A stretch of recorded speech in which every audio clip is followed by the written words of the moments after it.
this was years and years and years ago. We were working with a financial services firm, and they were telling me how like they had this amazing blog post that was driving tons of traffic to their website. But I looked at the bounce rate, and it was like over 90%.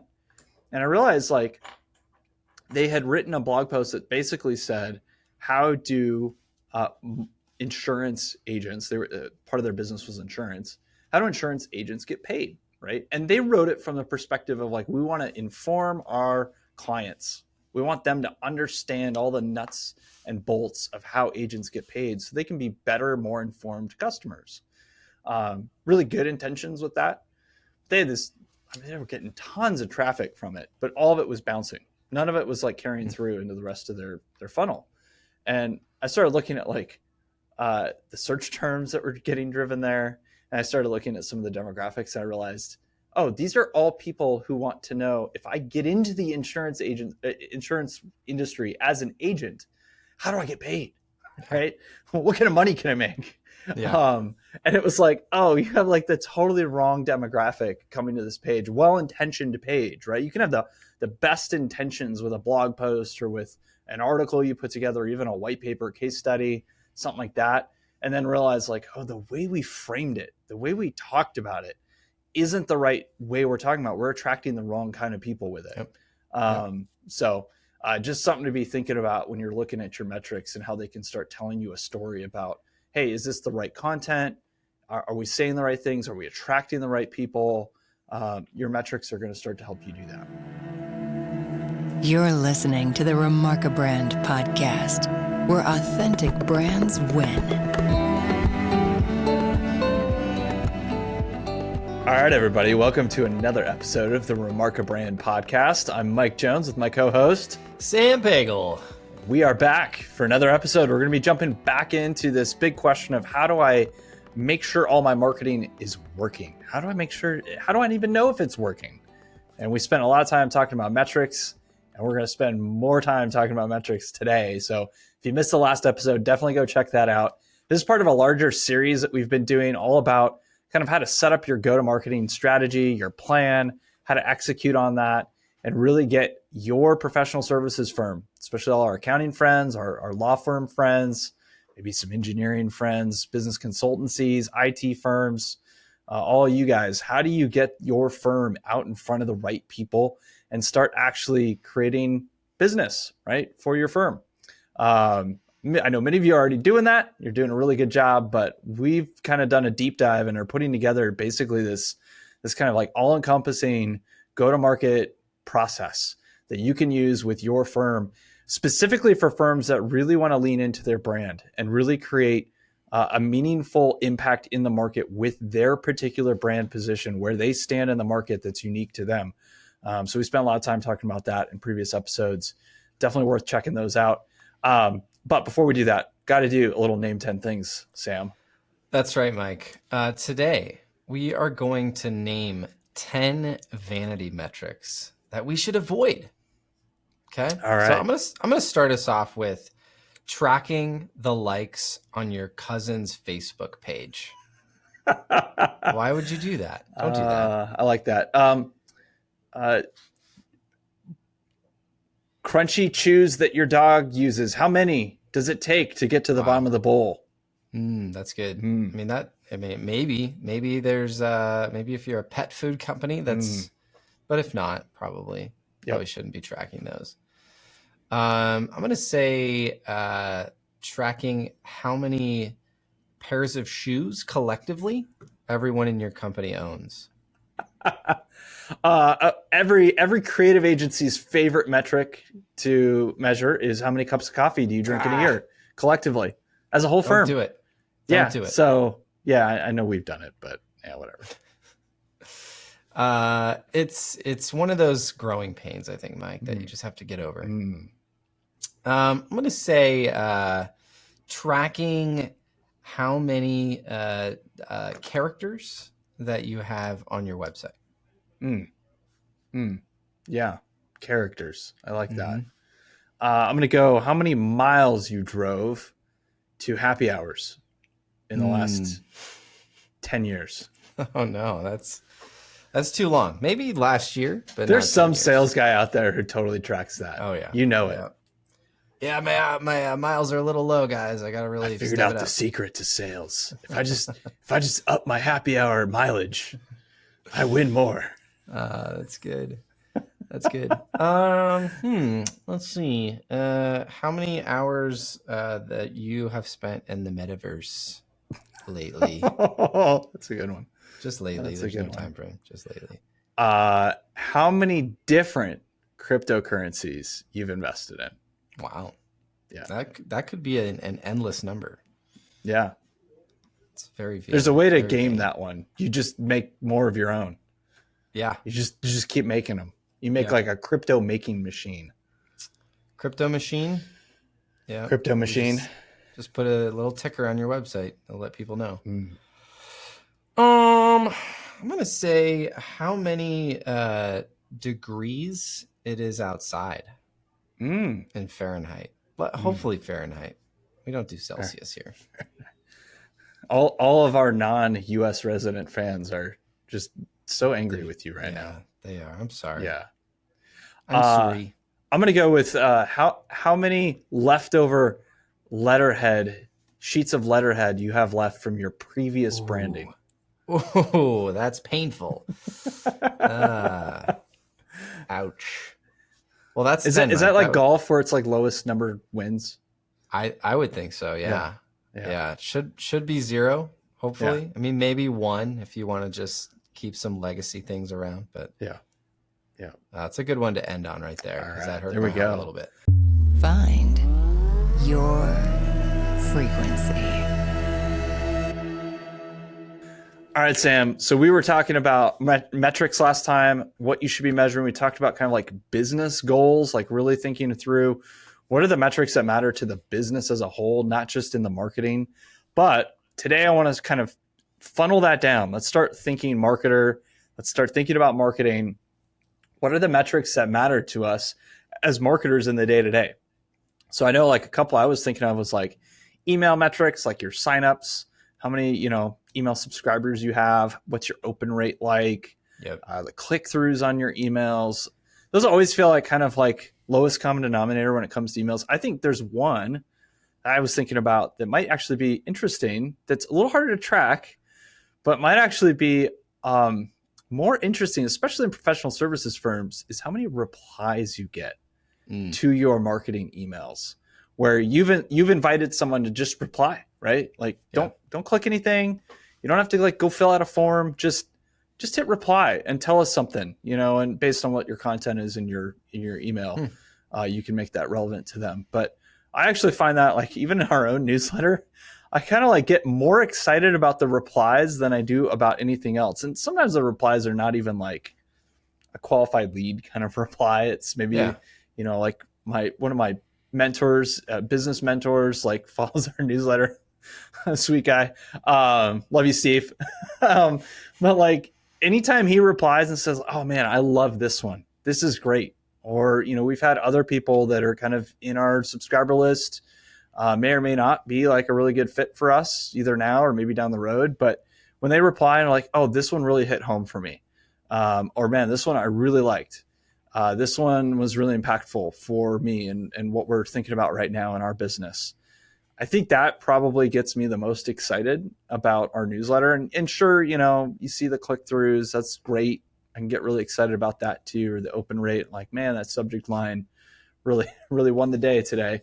But I don't know. Replies might be that kind of surprise metric for email for me. Yeah, there's something there with just the like, that they read it and it actually meant something to them, rather than either a bot tracking as a click through or an open, or someone who might have just like opened it, deleted it, and went on with their day. There's something there where it made a connection. And like you said, sometimes those are like, oh, this person would never be a client of ours, or whatever that looks like. But it's like, no, there's a real person there. They took the time to read it. Something we created meant something and left a lasting impression on another human being. Yep. And that's really what you should be doing, right, Mike? Like, don't forget why you are doing what you are doing.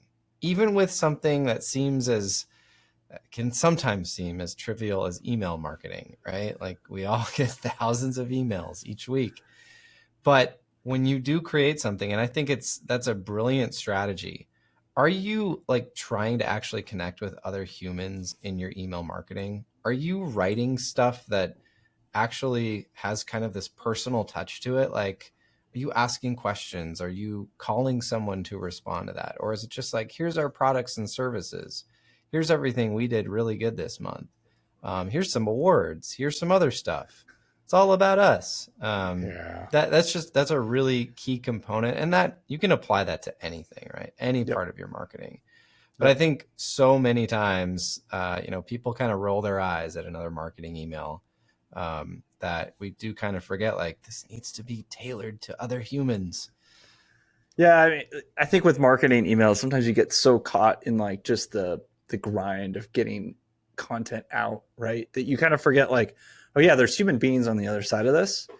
And if I was writing this like a one-off email, if I just picked one person in my subscriber list and I said, I'm going to write this email like I'm writing to them, and it's going to come personally from me, from my inbox. We're not going to worry about the layout. We're just going to type up an email, right? You'd probably draft something quite a bit different than what you would put in like your standard newsletter, right? Yeah, like you said, it's kind of often becomes like this smorgasbord, like, well, we did this, we did that, and we're going to be doing this. We have this event coming up, and we've got this promotional offer, and here's, the case study, right? And those aren't bad necessarily. It's good to be reminding your clients, like, this is what we do. Here's what we've been working on. Here's some success we've had. But if you were sending that to like a close contact in your list, personally, if you're sending that with your name in the signature line and with your name in the email from the from line, you'd probably approach that a little bit different. I know it's getting a little off the topic of like metrics, but it does kind of go back to this idea of like, what are the metrics that really matter and that reveal that your marketing is having impact? Obviously, we talked about last time, it's like revenue, sales, profit, the leads coming in, how many, marketing qualified leads do we have now? How many sales qualified leads do we have? All that great stuff. I'm not opposed to any of that. I love it all, right? Like, you're a business, you need to be tracking that stuff and aiming for that. But sometimes there's like a human side to that of like, what are the metrics that tell us that we're actually reaching human beings and we're having an impact with them? So that's the other part of this too, is like, every metric is going to give you a little bit different nuance. Replies kind of tell you the impact. They don't tell you the numbers, right? You could have like 3 great replies on your email. It probably gives you a pretty good indication that like, oh, this one probably hit home. People are talking about it. People are thinking about it. Maybe it's 10, maybe it's 20, but maybe it's a small percentage of your total subscriber list. And then when you hop in, you're like, oh my goodness, tons of people click through on that one. So it's like, the replies might give you a bit of more of a qualified data point, and then you can look at some of those more quantifiable data points. What about websites, Sam? You're the website guy. Am I? Well, you always get stuck working on those projects. I do. I know how it works. Yep. And this is nothing new, but conversions, if there's a clear call to action, or like, what's the very bottom of the funnel from your website? How many people are doing that? How many people are getting to that point? How many people are submitting that start the project form, or calling in from the website, a phone number? Traffic too. Obviously, everyone should be running some sort of analytics on your website, Google Analytics, or there's a lot of other services now. And looking at over time, what are people actually interested in? Mike, we get a lot of insight and data, really useful data from historical analytics on websites when we are redoing a website. So if your firm is gearing up for maybe a rebrand or an overhaul on your website, those analytics historically can tell you like, hey, what's the most important parts of my website? What do we need to maybe make easier for people to access? For professional services, a lot of times it's your people. People want to know who works at your firm, who they're going to talk to. What industries do you work with? Those things, sometimes we can think like, that's not really important. We need to put it on there. But then you look at the numbers and it's like, no, this page, the industries page, was the second highest access page after the homepage. That's very important to people. So those things are really important. Got to be tracking those no matter how big or how small you are. You got to be running analytics on your website. The other thing, Mike, that kind of falls into the website category is ad traffic and conversions. So obviously those things go hand in hand. If you're running ads, you should be pointing people back to your website. And what we found a lot of times, Mike, is when people kind of jump into or start, or maybe they've been doing it for a while, running ads for their marketing. A lot of times there's this kind of brutal learning curve of like, I'm spending money to get people in Bangladesh onto my website. So you really when that need to is look not your target. Let's make that clear. Not your target. Yeah. Yeah. Probably not. I mean, maybe it is, but most of the time it's not. We've done that, and we've had clients who have done that. And so things like that, that's kind of a silly example, but making sure that your ads are very, very targeted and that every dollar you're spending on those ads, whether it's Google ads, search ads, ads on YouTube, wherever you're putting those, LinkedIn, making sure that everything you have set up. And a lot of times that's just like, you need to go find an expert, go find an expert who knows those platforms, who knows the questions that you should be asking, knows the settings, maybe it's geographical settings, maybe your, types of people that you're trying to get in front of. Maybe it's the ads itself. A lot of times we see clients who kind of like cobble together these ads and they think like, well, if I spend money, then I'll get people. But there's so many tips and tricks now where you need to make sure that every dollar you're spending on ads online, you're doing it the right way. Because there's so many ways to do it the wrong way. Yep. Even like going back to both with ads, like landing pages, but just more generally on your website too. I love looking at bounce rates. And a lot of these, it's not a one kind of shot look at the analytics or the data or the metrics that you're tracking. It's setting a baseline and then saying, can we improve this over time, right? When we go back to like the original question we asked last episode, we said, well, how do I know if it's working, right? Well, it's working when you're improving the right metrics that lead to the business goals that you have. And so, part of it is just starting to measure and saying, hey, we're going to just start measuring some of these things. Maybe not all of them because it's overwhelming. Let's measure the ones that matter or the ones we think. Maybe have a hypothesis and say, I think if we can move the needle on this number, it's going to help our bottom line. And then start trying things, right? Start, tweaking that ad copy, start tweaking that landing page, start, changing up things. Obviously, the more you can have expertise in that, whether that's going and getting training, certifications within those platforms and within those like kind of advertising strategies, or hiring experts who already know all that stuff, that can go really long ways towards helping you start to improve and know like, okay, is it actually working or not? But bounce rates are a great way to just kind of, judge like, is our content, is our page, whatever this thing is that we've built, is it having impact? And are we driving the right people to it? Because a lot of times, I remember this was years and years and years ago. We were working with a financial services firm, and they were telling me about like they had this amazing blog post that was driving tons of traffic to their website. But I looked at the bounce rate, and it was like over 90%. And I realized like they had written a blog post that basically said, how do insurance agents, they were part of their business was insurance, how do insurance agents get paid, right? And they wrote it from the perspective of like, we want to inform our clients, we want them to understand all the nuts and bolts of how agents get paid so they can be better, more informed customers. Really good intentions with that. They had this, they were getting tons of traffic from it, but all of it was bouncing. None of it was like carrying through into the rest of their funnel. And I started looking at like the search terms that were getting driven there. And I started looking at some of the demographics, and I realized, oh, these are all people who want to know, if I get into the insurance industry as an agent, how do I get paid? Right? Well, what kind of money can I make? Yeah. And it was like, oh, you have like the totally wrong demographic coming to this page, well-intentioned page, right? You can have the best intentions with a blog post or with an article you put together, or even a white paper case study, something like that, and then realize like, oh, the way we framed it, the way we talked about it isn't the right way we're talking about. We're attracting the wrong kind of people with it.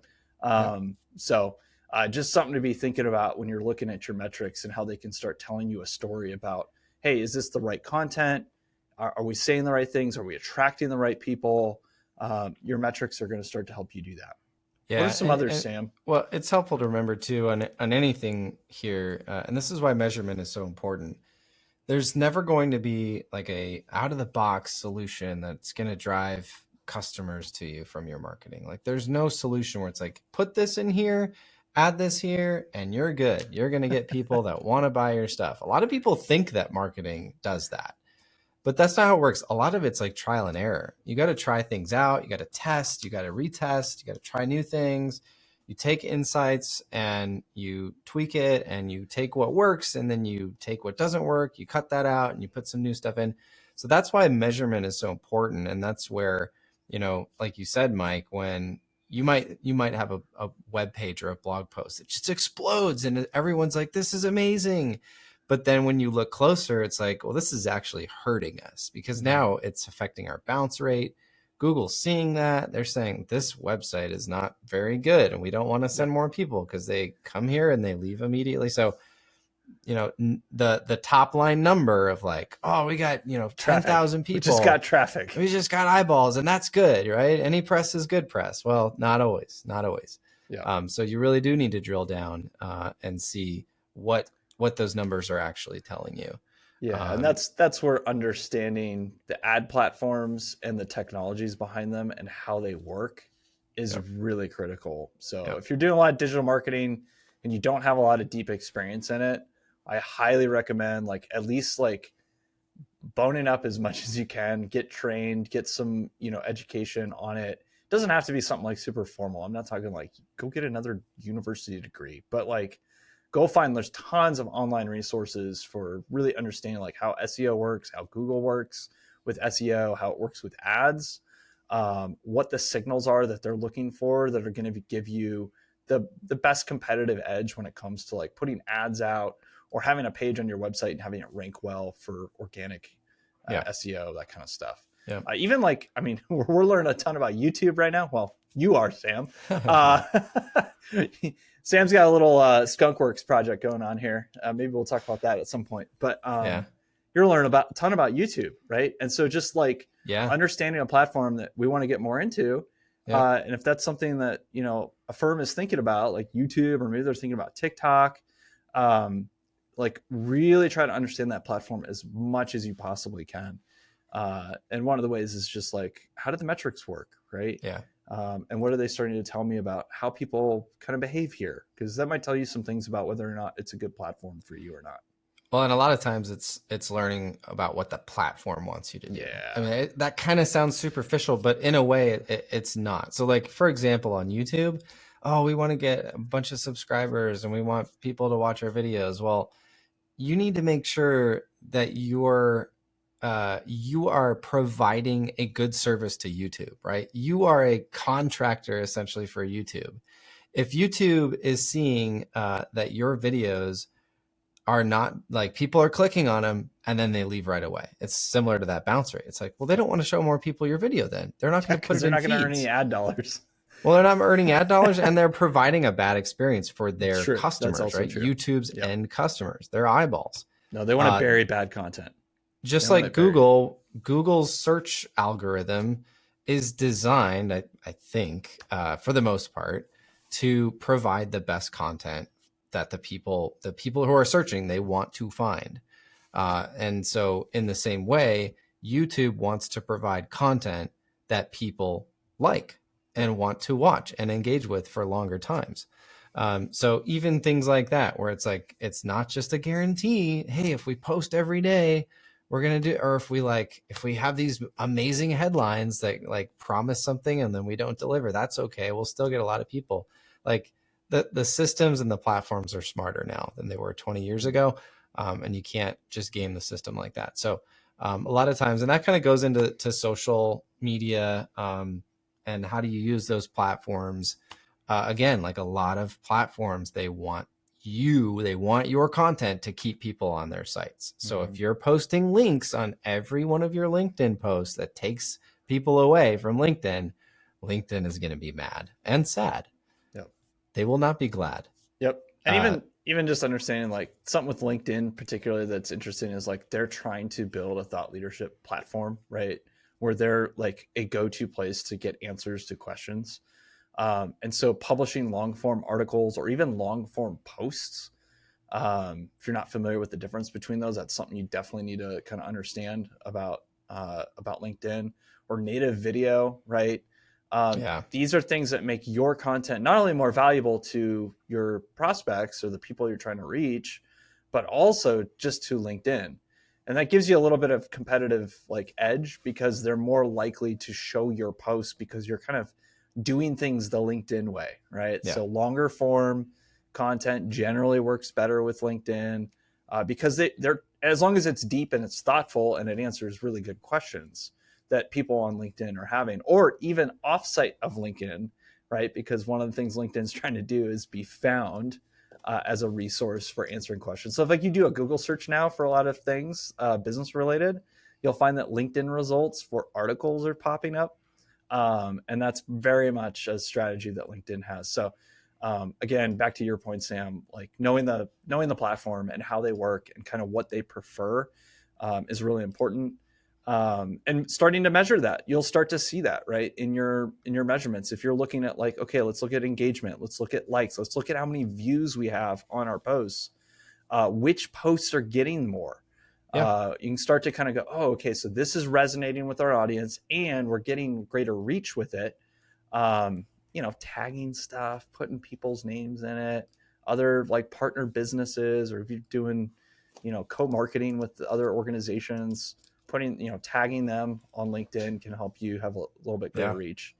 What about like ratings and reviews? I know that can be really big for a lot of professional services firms, especially kind of more locally based ones or locally focused ones.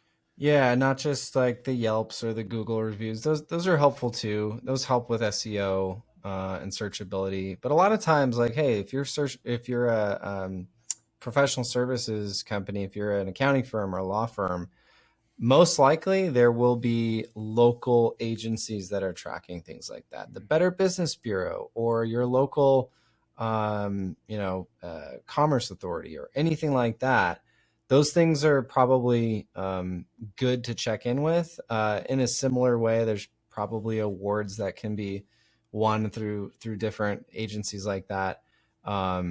Those I would say are back to the ratings and reviews.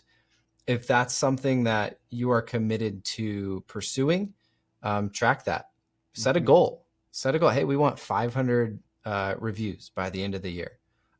We want, we really want to get better at each local office of our firm. We want to get better with. Okay, that's going to be Google reviews for your individual offices. Incentivize those, right? Like take steps to get there. Track those per week or per month with the teams that are responsible for those. And then, hopefully you start seeing that growth. But those things are can be really, really valuable. And if you're not setting goals and if you're not tracking them, they probably won't happen. Awards are really good too, especially when it's B2B type stuff, when it's, a lot of relationship type marketing. Those are just good validators. And again, it's like set a goal. Hey, we really want to stand up more auditing and in this industry. Okay, go pursue some industry awards. Go pursue some, and again, Mike, you've said this before. A lot of these awards are kind of pay to play. It is kind of a joke on the back end. But sometimes it's just nice to be able to display like, hey, we won this award. We're a top, sometimes it's just like, hey, we're a top 100 firm. Those things, if you really, really dive deep into them, it's like, that doesn't really make a huge difference, but it is a validator. It's a validator. And there are types of clients who look for that or find value in being aligned with a firm that's winning awards, right? Like, Yeah. oh, my accounting firm or my lawyer is winning awards. Like that can feel really good, right? To a particular type of client. So, again, all of this comes back to like knowing your own firm, your own culture, knowing your own clients, how they work, the verticals that you're really focused on and really building a position within, and saying, hey, what matters to them? I wouldn't chase any one of these, whether it's a certain kind of platform you should be on or a certain strategy of marketing. I wouldn't chase it just because we told you to do it. I would chase it because, hey, this is us. It fits us and it fits our clients. Yeah. It fits who we're really trying to go after. Again, you got to know yourself first. And Yeah. we'll keep saying that over and over. It's like, this is inside out marketing. You start inside, really understand yourselves first, and then go outside. Yeah. So, yeah. And that's another part of this too, is like, I think we hit this pretty well in the last episode, but just to reiterate, like, what are the metrics that matter to the people within your firm? Right.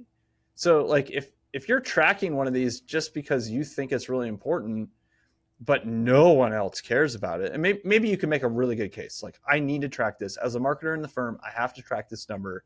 I know nobody else cares. Great, do it.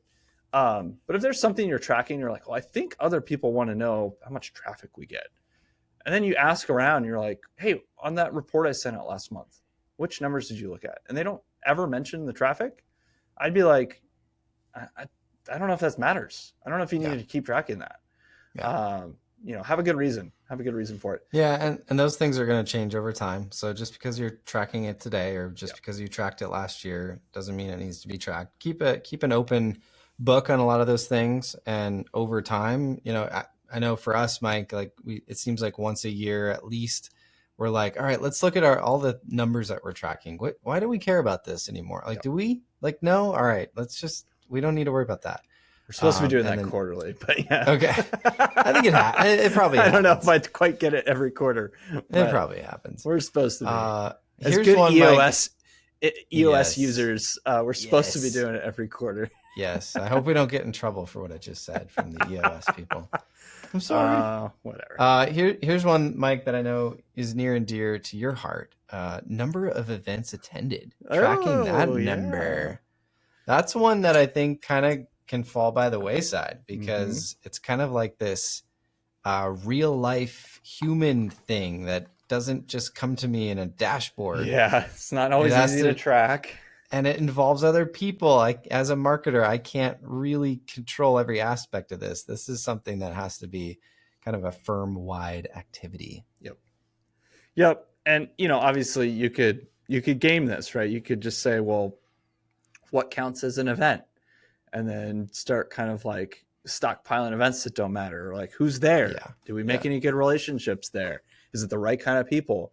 So obviously, like, the right number, like the right kind of events really matters. But even just starting to say, like, hey, when we think about like our bottom line, right? We think about these numbers that we really care about as a business, whether it's the revenue, the margin, and then you start thinking, okay, what's 1, 2, 3, 8 layers above that? What are the things that are going to move the needle for us on the things that matter, at the end of the day, right? The things that matter for our business. So you got to know those first. But then let's start laddering up. What are the things that have influence? Like, I remember there was, a number of years ago, we started thinking about like, okay, we know that getting deals, with a prospect, getting to a point where we're actually talking about a potential project, that's really important to us. That's a really important number for us to track. So we were tracking that, and we're like, but what gets us a deal? Like, how do we get to that point? And we kind of, I think, made a bit of an assumption. We're like, events get us there. And I think at the time that was very much true, that when we attended events, whether it was a conference, a happy hour, obviously within the right like verticals or with the right types of events, but when we did those things, the more we did them, the more deals we got. Yeah. And so like, there is just this element of like, let's track the things that move the needle down the line for the things that we really care about at the end of the day. So, that could be a really seemingly easy, simple, maybe kind of like no duh, Mike. Of course we would be going to events, but do you track how many you did in the last week? and then report that weekly. Yeah. And be like, oh, hey, 3 weeks in a row, we were below our goal. And that's the other part of this is as you're starting to track, maybe for every one of these key metrics that you're like, hey, these I think are going to be pretty important. As you start to track them and you realize like, oh, when we move the needle on this number, we have some influence over it and what we're doing with our marketing, then that helps our bottom line. Well, then maybe you should set a goal, right? And say, all right, our goal this quarter, our goal this month, our goal this week is let's hit this number on this every single week. And if it's starting to drop and our average is starting to drop below that, let's talk about what's going wrong, right? And that might actually start to give you a sense of like, not just like we're tracking metrics just to track them, but we're tracking them so that we can get better and we can really start to improve and grow our firm, right? At the end of the day, like that's what every firm wants. At some level, you want growth. And you can get an argument about like, hey, we just have to keep our clients and we'll be all right. Well, you're not going to keep every client, right? Like that's just not going to happen. That's not how it works. I do agree. Keep your clients, make them really happy, do a great job. But wouldn't it be better if you could also grow your accounts? Not only grow the number of accounts that you have, but grow the reach of each account, how many different services you offer, or how much the dollar amount that you're getting from each client, because you're doing a better and better job servicing them and giving them more opportunity for you to add value to them.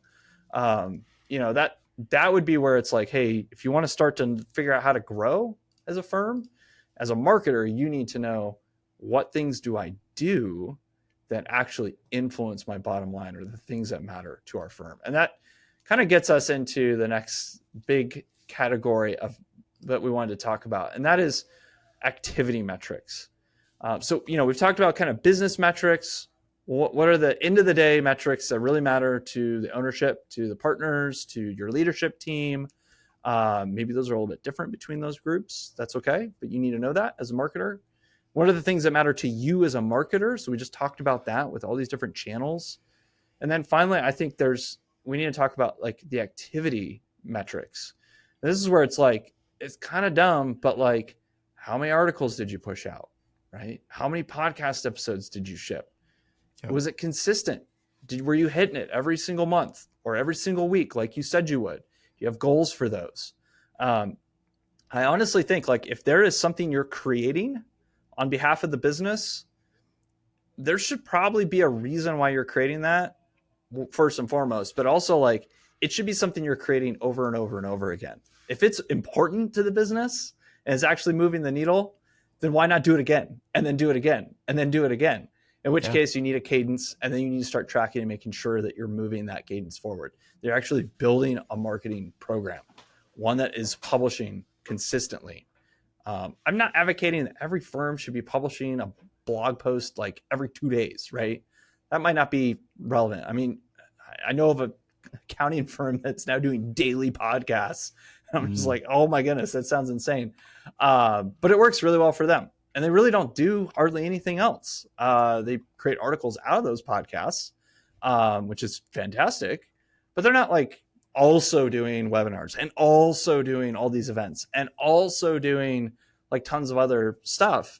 The core of their marketing is their podcasting. And I think it works really well for them, and it works really well for the market that they're in.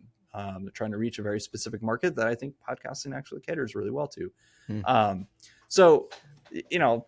But the activities matter. And then, are you on track, right? Are you actually hitting those consistently? So what do you think, Sam? What are thoughts you have on like tracking activities? Yeah, again, you got to figure out what works for your firm, what's important to your firm. I will say kind of an inside secret, Mike, is I think in professional service firms, one of the biggest missing pieces that we've seen, we've done a lot of research, is video. No one's really, I mean, there may be a few, maybe a few firms are doing video really well. I mean, you just mentioned like there are firms who are like, we're going to be the podcast firm. That's going to be our main marketing engine. I think there's so much opportunity in video. Yep. And there's so many measurables that come out of that and so many ways you can use that as well. And now, Mike, you mentioned it, you can post video on almost every platform that your firm is using. Native video, obviously on YouTube, but now on Facebook, on LinkedIn, Instagram, wherever your firm lives on the web, you can be posting that and using that. And still true today. It's been true for a while. Video is the most engaging content out there. I think also, I mean, and I know this episode isn't supposed to be about like what kinds of media you should be publishing. I think we spent a lot of time talking about this already in a past episode, but video not only is the most engaging, but it's the most versatile, because out of one piece of video content, you can create really quickly, like very efficiently, all sorts of other types of content. Yep. So, you know, if you're doing kind of vidcast style stuff, right, where it's video and it's engaging, it's got visuals, it's got audio, kind of like what we're doing right now. It can also be just an audio track, right? And now you're hitting people with a podcast. It's not that hard. It's like really easy to spin that off. That can be transcripted, and you now have a transcript, right? That can be written content that goes on your website, starts to build your SEO. Take it one step further, take that transcript and rewrite it. I mean, you could use ChatGPT to rewrite it for you, or hire a writer, or do a combo of the two. And you're going to get like some really great articles out of that. One episode might even be more than one article. So it starts to turn into this kind of like snowball effect. And then obviously clips from your videos become social pieces. Those become ads. Yeah. It's like video becomes like this kind of content. It is a little high production. There's a little bit of work, right? Yep. Probably not quite as easy to publish or create a video as it is to just sit and write an article. Yep. Because it takes probably a couple more people, right? But the kind of the way that you can stretch that out and create so many other types of media from one piece of like central content is huge with video. It's also very, very measurable, very trackable. You can't really tell, like, okay, we had 30 people click on this article. I wonder what the most important part of it was. You know, what did everybody like the best about this article? When it comes to video, depending on the platform, but hey, if you're building a YouTube channel for your firm, there are so many metrics coming out with YouTube where you can tell, like, this is the part of the video that everybody liked, or that people came back to and they skipped to this point because it was really interesting. They used it multiple times. Or on the adverse side of that, this is where everybody left this part of the video. Nobody cares about tax planning for your dog, you know, whatever it is. So very measurable, very trackable. I want that. I want to watch that video now. Tax planning for your dog. Some dogs are entrepreneurs. Yeah, maybe. You just never know. I think too, Mike, you know, we're talking about the quantity, right? The frequency. Yeah. What about the quality? Yeah. Yeah. The quality, like how good is it? The creativity of it. You know, I think about a few different tools that might be helpful in this. I think I gravitate a little bit more towards like the tool side of this when we talk about the quality. One is use Yoast or some other kind of like SEO. Anyone using WordPress, you'll be familiar with Yoast, but there's tons of other tools you can use out there to measure your own like quality of your pages, looking at like kind of reader level. Is it well written? Use Grammarly. That's another great one to just kind of double check everything. Plug it into your favorite AI tool. Although I'll be honest, like ChatGPT and editing don't really go great, but it's not my favorite. Claude, I think, might be a little bit better, but for those that aren't familiar with Claude, that might be another AI tool to check out. And then running like maybe some regular audits of your content, right? Is it on brand? Is it creative? Is it interesting? You're going to need to create kind of your own guidelines for that, for what works for you and for your brand.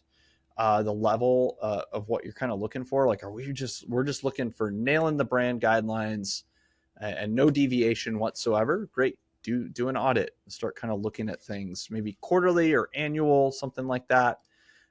Maybe you have a process to embed that into your creative process. Maybe it's not after the fact. Maybe it's actually before you're hitting publish on all those things. Another kind of, you know, I didn't put it in my list here in our notes before the show, but I was just thinking about like just paying attention to what other industries are doing that's interesting, right? So even just like, everyone loves to like watch the Super Bowl and kind of do like a audit of the ads after the fact. Maybe do that for your firm. And what that does is it starts to spark conversations even within your own marketing team of what matters to us as a firm when it comes to creativity, when it comes to like our perspective on marketing and advertising. And you can start to put together some guidelines that say, this is how we think about the quality of our ads, or the quality of our content, or the quality of these different marketing assets that we're putting out in the marketplace. Yeah. What else, Sam? Yeah. Two things with that. I think, one, as you're doing these activities, you're publishing over time, are you seeing a progression of like, we're getting better at this? Like, that's probably most easy to track, like on a visual thing, like, hey, our social media posts from 2 years ago, man, I can't believe how bad those were back then. We're so much better now, right? Like, that's a good thing. The video content, man, we started off with like this little handy cam, and now we're like doing these really nice productions. And our blog posts, like, oh man, I went back and read something from 3 years ago. Man, I can't believe how much we've grown in our writing capabilities. The second thing too is, if you work at a mid-sized to a larger firm, what kind of like internal feedback are you getting? Is anyone from your firm reading or viewing or listening to what you're putting out? Sometimes that's a really good indicator of like, I got 2 partners that came to me, like they stopped me in the hallway and said, hey, I love that latest podcast episode, or that latest article we put out was so cool. Like, that was awesome. How often are you hearing those things? And it's not them in the byline. Yeah. It's not it wasn't them on the podcast. Yeah. Sometimes those things can be really, really encouraging too, as a marketer, of like, oh wow, like the people in my firm are actually like looking at what we're doing. This is really cool. Yep. That might be something to track too. Maybe just on your own little spreadsheet, but, are the people engaging? Again, we're talking about inside out. If nobody in your firm knows what you're doing as a marketer, that's going to be a problem. Yep. If they don't know what you're talking about, and if they're not involved in that, if they're not looking at it, if they're not seeing it, you're just going to run into issues. Like, you're going to have, hopefully clients calling in, or, hey, that latest podcast episode was really cool. Client says to partner, oh yeah, we have a podcast? What? So, that's something too. And there's ways, again, to get your marketing in front of the people that work at your firm, the partners of your firm. Yep. Are you setting up programs and processes to do that? Yep. Mike, we are just having way too much fun, but I think we should keep going. I think we can get through these. Yeah, I think we can get through these last few things here. But let's talk about what we talked about at the beginning of this episode of vanity metrics. Yeah, vanity metrics. Stuff that just doesn't matter. It's so easy to get caught, I think, in the vanity metrics, and that's why we wanted to put this in here. Really make sure we had a chance to talk about it. Obviously, like likes, reactions, comments on social are just a really easy place to kind of get consumed with metrics that may or may not actually matter to your business. So like, not just looking at the likes, the pure number, but look at who's liking it, who's reacting to it, who's commenting on it.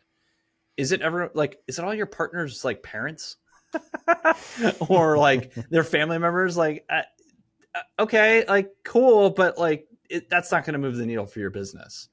If it's, qualified people, prospects, even existing clients, current clients, and you're building deeper relationships with them through that content, okay, that's cool, right? Maybe that's something worth tracking. But just be careful. Not every metric is really telling you the full story of what's going on, and making sure that you really understand that. I know one thing, I think we've said this before, but I was going to say it again. LinkedIn, we found this really interesting phenomenon where current clients, partner organizations, right? Or maybe if you're doing sponsorships and that kind of thing, the organizations that you're sponsoring or that you're co-marketing with, friends of the firm, past employees, current employees, they will all like and react and comment on your stuff. who doesn't like and react and comment publicly on your stuff is prospects. It's a really interesting phenomenon. It's particular with B2B, like that marketing and sales process. They will look at your things. They will pay attention to them. They are interacting with them with their mind, right? They might click through and look at, whatever it is the offer is, but they're not going to have overt kind of public conversation with you or public reaction to your posts more often than not. That's just part of it is they don't want to signal they're checking you out.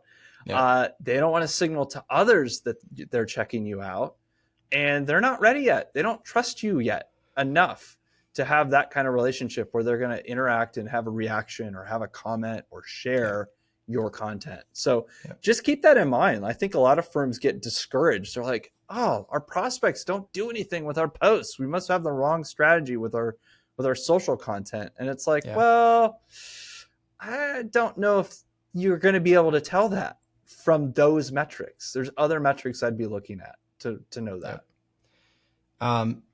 Another thing to be aware of is bots. Oh my goodness. Yeah, we do have to talk about this. It's so sad.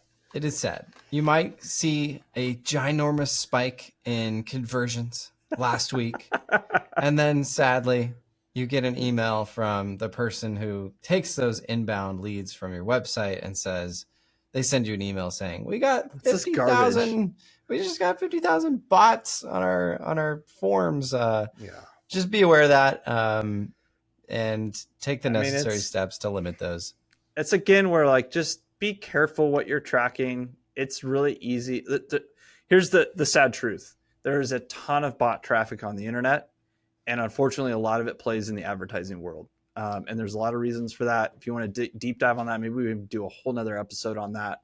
Probably want to bring in a couple experts that I know of who could probably speak really well to this, but it's sad but true. When you're looking at your own advertising traffic numbers, when you're looking at impressions, both in advertising and in social in particular, just take those with a grain of salt. Some of that traffic is not real people. Some of those impressions are not real people. And then beyond that, there's just things to know with like any platform. Again, this goes back to what we said earlier, really understanding how the platforms work, understanding how the platform's reporting and the metrics work is really important. So like, for instance, I remember there was a time when Facebook launched their native video feature where you could actually publish video straight to Facebook and as a post. And they were tracking a video play as 1 second of video play. Like that's a play. If 1 second of it got played versus YouTube at that time was 3 seconds. So they wouldn't count that video as viewed if it didn't play for long or for less than 3 seconds.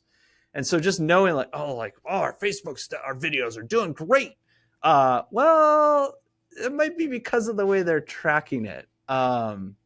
And if you're comparing, like, you're probably not comparing apples to apples when you look at one platform's version of a metric versus another platform.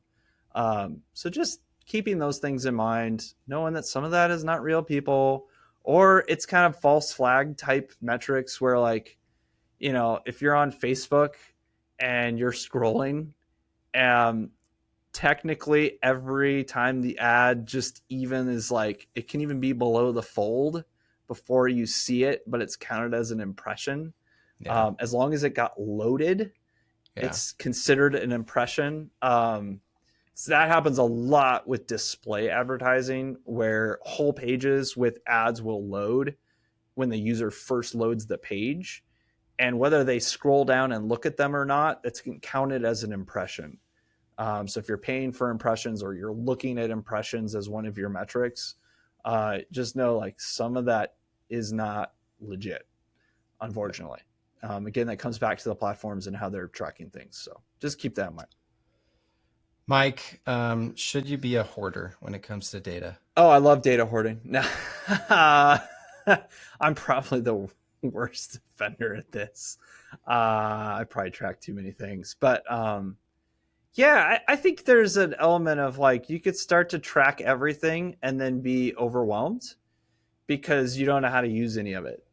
And I think this really goes back to a larger point, which is like, only track stuff if it's going to help you make changes that are going to improve your effectiveness, right? Yep. So don't just track stuff to track stuff. Don't just store it in a database to store it in a database. Like, oh, we'll get to it sometime.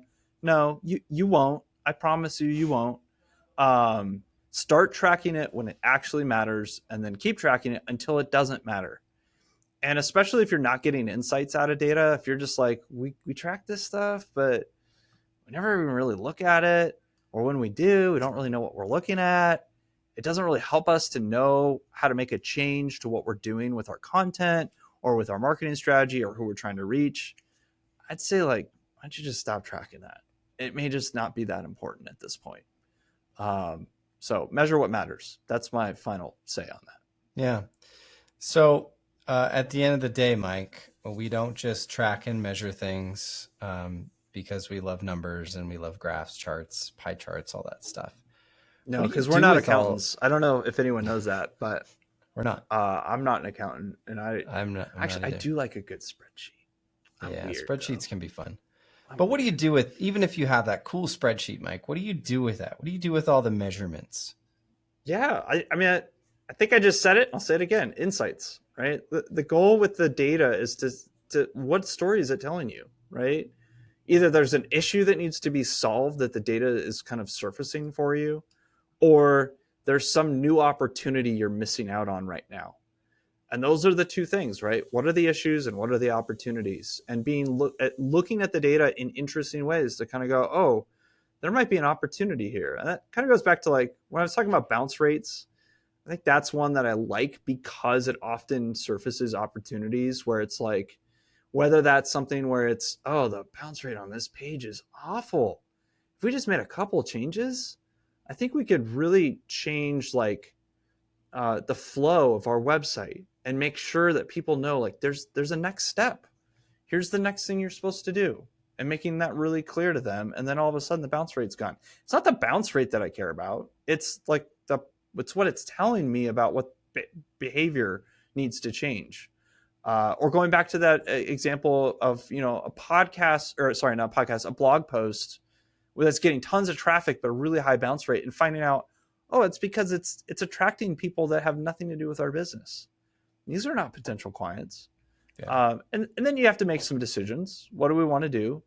Maybe that blog post is still really helpful for your customers and your clients. And so we want to keep it. Maybe it just needs a little tweak with the title or with the URL so that it's not getting all this bad traffic that's hurting our overall bounce rate on our website, which is going to have an impact on the rest of your marketing. So you do want to fix those things. Or maybe you need to, like, oh, there's an opportunity here. That example I think is a really interesting one. So if let's say you're an insurance agency like they are, and you're trying to attract talent. Well, if you find, oh, this blog post that we wrote that was originally intended for customers actually is attracting tons of potential agents, well, there's a whole bunch of talent. And so there's an opportunity. Maybe repurpose that blog post and put the call to action on it that's a little different. Maybe it's now like, oh, interested in finding out more about how to make, earn a living and create a career as an insurance agent. We have a application for a job for you, or we have a course that we'd like you to take, or some other kind of lead gen, but more on the recruitment side. So, or like we've seen stuff. I think one of them is our own. We had a piece of content we kind of came up with on the fly. It was kind of a random, super random, not strategic piece of content. It was created a bingo card for Zoom calls. This is back, like, I think 2019, 2020 in the COVID era. And man, that thing took off. People were downloading that, like, left and right, all over the place. And we're finding that, like, most of them were actually in HR. And so it's like, we didn't really have a strategy for what to do with that at the time. But, like, if you're a bigger firm, maybe there's an opportunity to say, like, oh, HR is not, like, maybe our core target for our services, but maybe there's a way to utilize that list that we've just accidentally built from all these people downloading this piece of content that are all HR managers to get to the people in the firm that we want to talk to, right? So creating kind of like almost like a referral program for HR managers or something like that, or just some kind of like content piece that gets them to talk about your firm within their company and say, oh yeah, I downloaded this like bingo card thing and that was really cool and it came from this company and I've shared it around. So making, again, going back to like brand everything, right? Make sure your brand is very clear because you never know who's going to pick it up. So, just some interesting ideas there. Tactically, you want to make sure that you're putting the right numbers in front of the right people, right? So that could be your marketing team.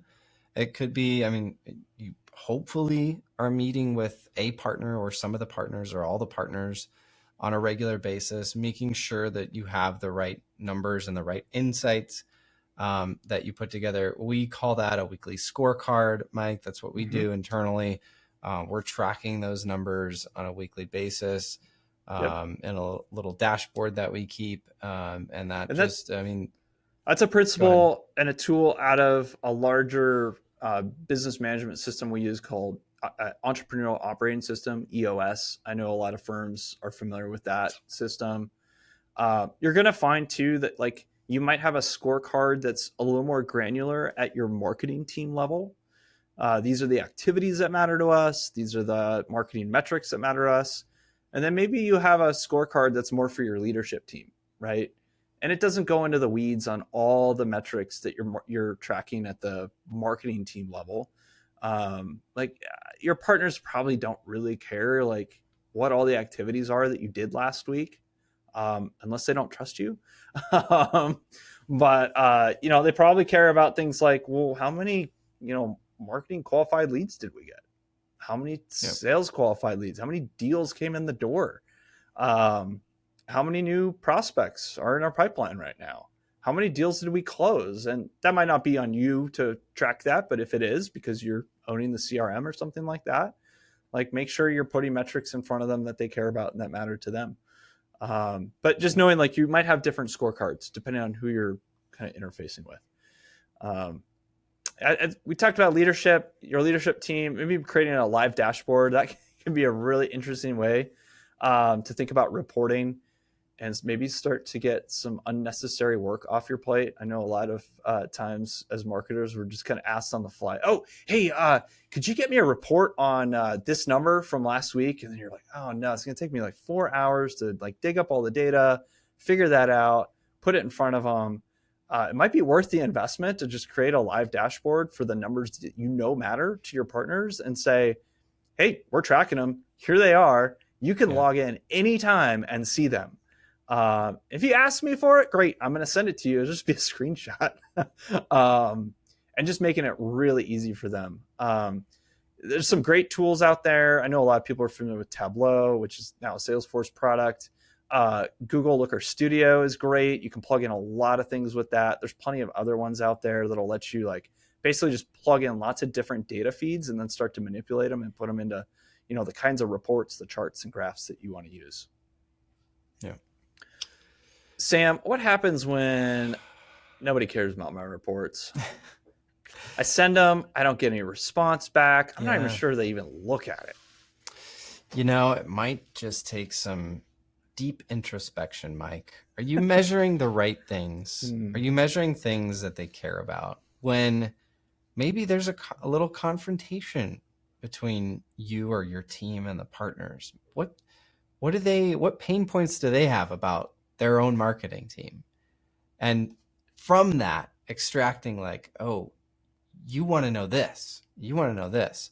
Like, even if it's some, undefined number of like ROI on our marketing, like that's always what they want to know. It's very hard to track. But hey, maybe if you could really deliver that number, man, I think you could make a lot of people in your firm really happy. Maybe there's a way to get some kind of arbitrary number of like, hey, this is what we've spent this year. Here's the number of new clients that we've onboarded and the amount of business that they've brought us, some simple things like that. Mike, we talked a few weeks ago now about actually just tracking like financials. Like, do you have access to those? Are you able to see like, okay, we spent this much, here's our marketing expense, and here's what the firm has done this year, or here's the new business that we've brought in this calendar year. That could be just simple things like that I think a lot of times we forget about, of like, what are the actual numbers? What's the bottom line? Yep. Those are probably some of the things that the partners and leadership of your firm are going to care about. And then have you communicated clearly how those metrics kind of ladder up to what they care about, what they want to know? And sometimes that you kind of do need to be a teacher a little bit. Yep. Right? You got to be a little bit of a teacher, come alongside of them, listen, be a good listener, but also there might be a time to be a little firm and say, this is why we're doing this. Here's the vision, right? You're painting the vision. And this is how marketing works. And the better you know your craft, the more clearly you'll be able to kind of paint that picture. Yep. And then I think kind of a last point here on this topic of how do I know if it's all working is use your measurement to actually get to know your clients better, right? So like not just these prospects, but really the clients you've already got in the door. I have a lot of conversations with firms right now around the missed opportunities that they're seeing with their existing clientele. And some of that just goes back to the age-old principle that like it is much easier to sell to an existing client who already trusts you, right? They're bought in, they trust you. You just need to do a better job of telling them what you do and the other services you offer, how you could better help them, at a greater, deeper level. And so your measurement should also be about your existing clients as well. Get to know them better. Yeah. Part of this too is like when you're out looking at how people behave, prospects are behaving, you're learning data about how people behave, how your particular kind of target market thinks and acts. And hopefully that makes you a better, smarter, more effective marketer. I would hope it would, if you're really paying attention to those things and asking the right questions. And hopefully you have access to those clients, right? Yep. Like hopefully at some level you're interacting with them. Doesn't have to be all the time, but hey, maybe there's a handful of clients that you just want to get inside their heads a little bit. Like, hey, run some surveys or get on a Zoom call and ask them questions. And those things can be really, really important for you as a marketer. And then, hey, have some little ratings if you're doing a little interview. Like, hey, on a scale of 1 to 10, how good did we do living up to this part of our brand? Yep. Even if it's like gut reaction, like, I don't know, a 7, like there's some truth in that still, right? Yep. And then track those things. And you'd be surprised at how well your customers know your business, especially the ones that have been around for a long time. They might know it better than you. They might know it better than some of the partners at the firm. So getting access to those clients is really, it's fun and it's really important. Sometimes it even helps you to like talk to them and realize like, oh, we're kind of tired of maybe a message, or we think we've moved on from a particular position in the market. And to talk to your clients and find out like, no, actually, like that's still what really matters to them. That position that we had 5, 8, 10 years ago, or that message that really resonated with them 5, 8 years ago still really resonates. Yep. It's easy to get distracted with, I think, a lot of the conversations happening outside of your industry or outside of your clientele and think like, oh, we really got to be talking about all those things. But once you have those conversations again, especially as a marketer who's thinking about this from a marketing perspective, how to tell the story of your firm, that you start to realize maybe we don't have to talk about all those things to the level we think we do. Like they're hot, but they're not really what matters. And so just have conversations, right? I think some of the best, smartest marketers I've ever worked with, whether it was a boss that I've worked for, whether it's like clients that we've had on the, a marketer in-house, the best ones, the most effective ones have all been huge advocates for like them sitting in front of clients and having conversations with them and really learning their clients, going to their business, learning their business, learning how they think, learning how they talk, learning what issues and challenges and problems and contexts they're living in, I think that's a huge part. I'd even argue might be more important than a lot of this other stuff we talked about today. So yeah, I'm going to maybe end it there on that note. I love it. So love it. Sam, this has been awesome. We're going to jump back on the next one and be talking about how do we make sure it still all feels like us, right? We've been doing all this planning. We've been doing all this execution. We looked at media. We looked at channels. We're measuring things. How do we make sure it's still us and we don't lose our way? So we'll be talking about that next time on our next episode. And I'm really excited about that. I'm also excited. I don't know if we've made this fully official, even internally yet, but we're going to be lining up lots of interviews with lots of marketers in professional services firms over the next few months. So I'm really excited to start having some of those conversations more publicly. I've been having a lot of private conversations one-on-one, and I'm excited to start kind of making those a little bit more known and say, hey, we want to have these conversations, but let's have them out so people can respond to them and think about them. And we'll be talking about all sorts of stuff, everything from like growth, how accounting firms and other professional services firms can be thinking about growth, right? Particularly with a CGO that I know that thinks really deeply about this stuff. We're going to be talking about technology and AI, of course, because everybody needs to be talking about that, thinking about that right now. And we're going to be talking about all things brand, always and forever. And then another category that I'm really excited to be talking about is business development, which I think is kind of the next kind of tier of interest that a lot of firms are really starting to think deeply about.